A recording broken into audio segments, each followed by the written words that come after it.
What are your thoughts about what you may do with some of that money and the kind of strategy you may have in the House to deal with that issue? Sure, and that's a good question, and you know, knowing that we do have that amendment in front of us and it has passed, it's now our job to implement that.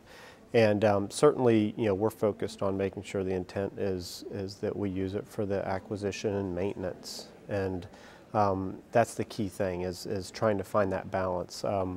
I'm somebody that believes that we certainly need to maintain what we currently have, and I hope that we can, you know, find some common ground on making sure that we focus on that first and foremost as we move through this process of, you know, determining the best way to use those dollars. And I think a combination of the funding and the policy and the conversations that will take place this year and for the years to come will be an important part of the makeup of that amendment.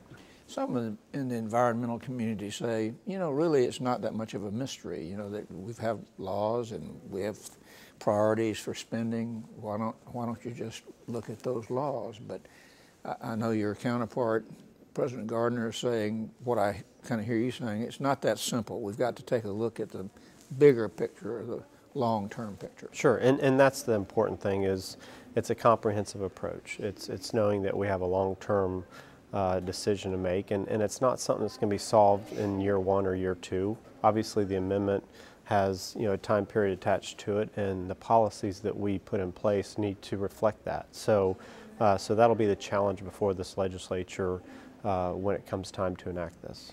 Last year, there was a lot of talk about the restoration of springs, some in your area, some to the south, and so forth. Do you think that's going to be emboldened a little bit because of the likelihood of having some money for restoration of springs? Well, I think it's part of the overall conversation. I mean, you know, whether it's the restoration of springs or the Indian River Lagoon or something to do with, you know, the northern area of the Everglades, whatever it might be, it's part of the overall comprehensive conversation that needs to take place. Will the Everglades be a part of that conversation, probably? I think it certainly can be, and you know, I think that's the beauty of this is we're going to have an opportunity to let everybody, you know, have a conversation and see what's most important. Obviously, the Everglades legislation that we passed a couple years ago was certainly historic and has some great long-term positive impacts within it. So I think, you know, that piece has somewhat been taken care of, but it can certainly be a part of the overall conversation.